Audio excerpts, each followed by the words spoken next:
많은 분들이 암을 무서워하는 이유는 막 머리카락도 빠지고 구토도 하고 이런 것들을 보니까 무서워하시는데요. 너무 이상하게 소화가 안 된다, 구토를 하시거나 등이 아프거나 당뇨가 갑자기 확 생기거나 나빠지거나 조기에 발견하면 수술로만 완치가 되는 암들이 있어요. 대장암도 대표적으로 그렇고, 심지어 췌장도 아주 초기에 발견하면 그것만 도려내면 되는 경우가 많이 있고요. 그래서 제가 추천드리는 거는 이제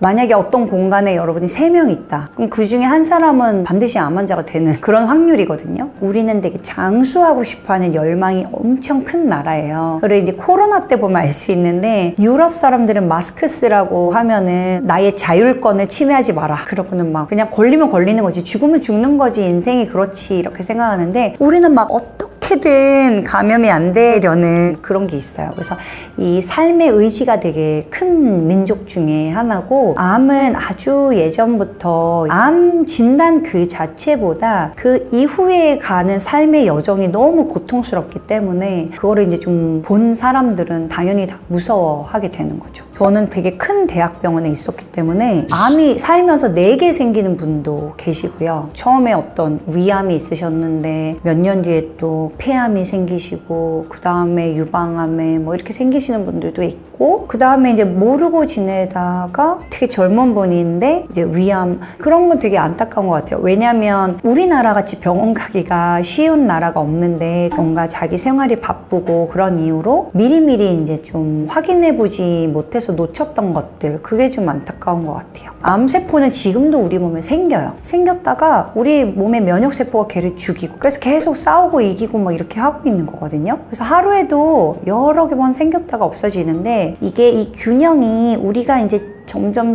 지게 되면 암세포가 일정 개수 이상이 되면 암이라고 우리 눈에 보이는 거거든요. 이렇게 되면 이제 문제가 되는 거라서 요 전에 관리하는 것만 잘 하시면은 큰 문제가 없죠. 근데 이제 문제는 암은 어떤 암이든 초기 증상은 무증상이라는 거예요. 예를 들어 이제 TV에 가장 우리가 무서워하는 암은 췌장암이거든요. 췌장암의 증상 이렇게 검색하면 등이 아프고 소화가 안 되고 뭐 이런 얘기가 있어요. 그래서 환자들이 이제 한동안 췌장암이 막 한번 이슈가 되면 등이 아프다고 많이 오시거든요. 근데 이제 대부분의 이유는 췌장암은 아니죠. 그리고 이미 등이 아파서 췌장암이 있는 상태는 조금 늦으신 상태긴 해요.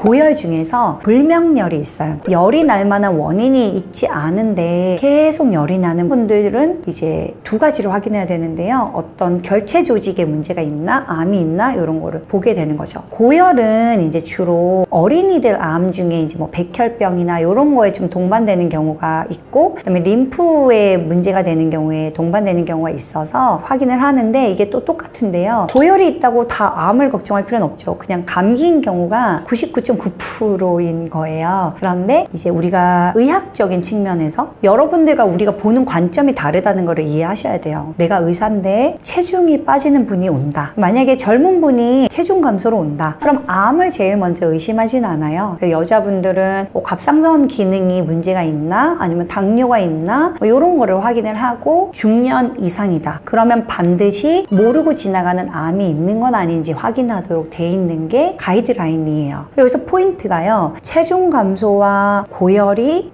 암의 증상일 수는 있는데 초기 증상은 아니에요. 암이 있으셔서 나타난 어떤 결과인 거죠. 내가 체중이 빠진다고 해서 암을 생각할 필요는 없지만, 우리는 체중이 빠진 환자가 왔을 때 그런 문제가 없는지를 본다. 제가 계속 강조하는 이유는 일반 건강한 분들이 괜히 너무 걱정하시게 되니까, 내가 앞에 건강검진을 잘 했으면 그런 거는 크게 염려하실 필요는 없습니다. 우리나라가 덩어리가 만져질 정도로 두면 안 되는 거죠, 여러분들이. 왜냐면은 우리나라는 지금 둘러보세요. 병원이 주변에 내과에 얼마나 많이 있어요. 그러니까 내가 뭔가 이렇게 만져질 정도로 이거를 뒀다는 거는 상당 기간 병원을 가지 않으셨던 거라서 멍울이, 그런데 물론 비정상적이긴 하죠. 근데 병적이냐 아니냐는 또 좀 다른 문제예요. 가끔 등에 뭐가 이렇게 만져줘가지고 오시는 분들 보면은 지방 덩어리인 경우가 있어요. 그 지방종이죠. 그래서 물론 미용적인 측면에서 내가 막 뭔가 몸매를 보여줘야 되고 비키니 입어야 되고 이런 사람이면은 미용 성형 수술을 하겠지만, 그렇지 않은 분들은 요거를 그냥 경과를 두는데, 제거해야 되는 포인트는 이제 이것 때문에 뭔가 통증이 있다거나 자세가 불편하거나 이러면은 제거를 해야 되는 거고요. 또 다른 멍울, 그러니까 이제 병적인 멍울들이 있어요. 그거는 모양에 따라서 이제 평가를 할 수 있는데요. 이제 초음파 같은 걸 보고 암으로 갈 수 있는 애인지 아닌지를 보고 정기적으로 추적 관찰을 하는 거죠. 이제 대부분 폐에 어떤 혹이 있거나 콩팥에 혹이 있거나 이런 거는 내 눈에 보이지는 않아요. 그러니까 이제 그런 거는 미리미리 영상 검사로 확인하는 거고, 유방이나 뭐 이런 거 가끔 마사지 받으러 가시거나 샤워하면서 뭐 이렇게 발견되는 경우가 있거든요. 그래서 그럴 때는 이제 선생님이랑 상담해서 초음파로 모양을 좀 확인하는 거는 필요하겠죠.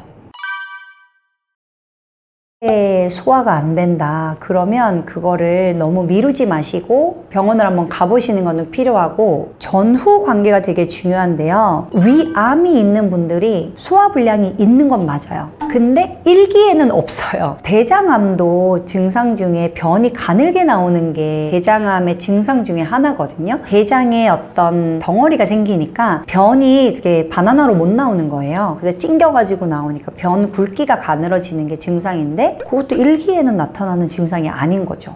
췌장도 구토를 하시거나 등이 아프거나 소화가 안 되는데, 그리고 당뇨가 갑자기 확 생기거나 나빠지거나, 그거는 이제 췌장에서 만들어지는 물질이 기름을 소화하는 소화효소와 당을 조절하는 인슐린이 나오니까 췌장에 암이 생기면서 그런 물질을 못 만들게 돼서 나타나는 결과거든요. 이제 흔히 이런 증상이 있으면 반드시 병원에서 문제가 있는지 확인을 해보시는 거는 필요한데, 만약에 정말 내가 조기에 발견하고 싶다 하시면 그런 증상이 없을 때 정기검진을 하시는 게 맞아서, 네, 뭐라고 말씀드려야 될지는 잘 모르겠어요. 네.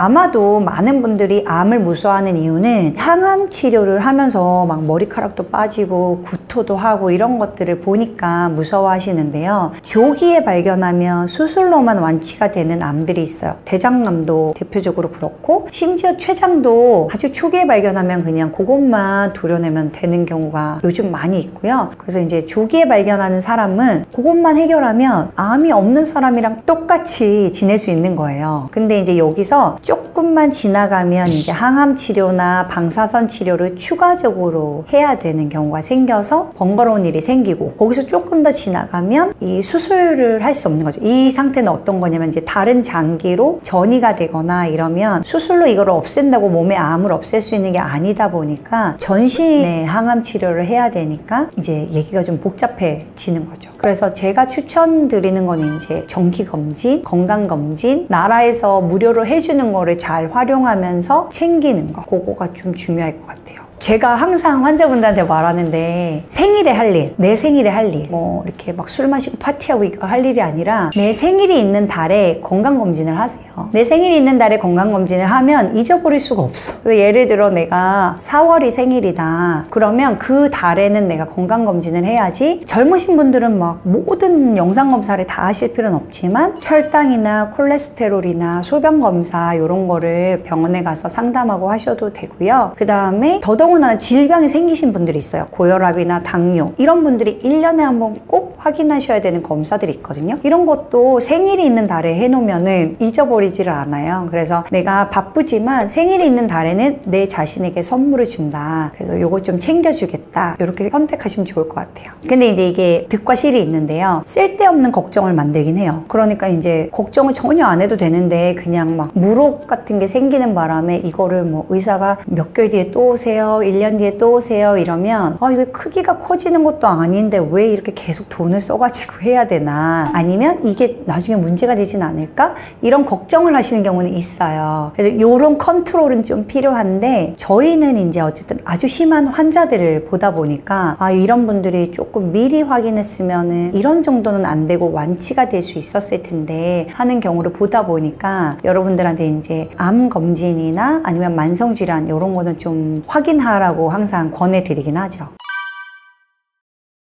특히 신경 써서 봐야 되는 부분은 이제 35세 이전인 분들은 암 가족력이 있지 않는 이상은 혈당이나 콜레스테롤, 그 다음에 콩팥 기능 요런 정도, 그리고 혈압 이런 것들을 확인하시면 충분하세요. 그런데 만약에 우리나라 이제 위암이 워낙 많다 보니까 위암 가족력이 있는 사람이다 하면은 30대부터는 위내시경을 좀 정기적으로 확인을 하시는 게 필요하고요. 위암 가족력이 없는 사람이다 하면, 위암은 암 가족력이 없는 분들은 대부분 45세를 기준으로 확 늘거든요. 그래서 이제 40세 이후부터는 국가에서 하라고 연락이 와요. 그걸 예약하고 잘 하시면 돼요. 생일이 있는 달에. 그래서 위는 그렇게 챙기셔야 되고, 그 다음에 이제 대장암은 사실 젊은 나이에 잘 생기는 암은 아니어서요. 50세 이후에 확인하면 되는데, 국가에서는 분변 자멸 검사라고 해서 대변에 피가 나오는지 아닌지 이런 대변 검사로 해주고 있어요. 매년. 근데 이제 좀 더 정확하게 보는 거는 이제 대장 내시경이죠. 그래서 그거는 이제 자비로 투자를 하셔가지고 보시는 게 필요하고, 여성 같은 경우는 근데 자궁경부암은 또 되게 젊은 나이부터 생길 수 있어서 자궁경부암이나 유방암은 젊은 나이부터 이제 정기검진을 한다. 근데 내가 몇 살부터 해야 될지 모르겠다 하면 그 즈음에 국가에서 편지가 오거든요. 요즘은 문자로 오니까 그거대로 하시면 그렇게 헷갈리실 필요 없고요. 직장 검진을 하는 경우에는 다 써 있어요. 그래서 일단 처음에는 회사에서 해주는 거니까 다 해보시는데, 결과에 따라서 추가적으로 주의할 거는 이제 너무 방사선 노출이 되는 검사들만 너무 자주 안 하시면 돼요. 요즘에 되게 다양한 건강 정보가 있다 보니까 어느 한쪽에 좀 치우치시게 되는 경우가 많이 있어요. 제가 항상 말씀드리는데, 환자분들이 가끔 와서 마그네슘이 몸에 좋은데 얼만큼 먹는 게 좋을까요? 뭐 코엔자임 Q10이 진짜 좋은가요? 이렇게 물으시거든요. 제가 항상 예시를 들어드려요. 내가 공부를 잘하려면, 수능을 잘 보려면 국어만 100점 맞아서는 불가능해요. 영어만 잘해서도 불가능해요. 국어, 영어, 사회, 과학, 수학 다 골고루 잘해야 돼요. 근데 여러분들이 항상 생각해야 되는 게 코엔자임 Q10, 마그네슘 이런 게 비유를 들면 미술 같은 거예요. 국영수가 아니야. 그러니까 항상 생각할 때 이게 내 건강에 정말 중요한 건가? 정말 뿌리에 있는 건가? 그냥 그저 나뭇잎 같은 거 아닌가? 이걸 항상 생각하셔야 돼요. 제일 중요한 거는 밸런스랑 컨트롤인데요. 기억할 거는 내가 너무 어느 하나에 극단으로 가고 있는 게 아닌가. 잠깐 서서 컨트롤하고 밸런스가 맞나? 요거를 좀 꼭 기억하셨으면 좋겠습니다.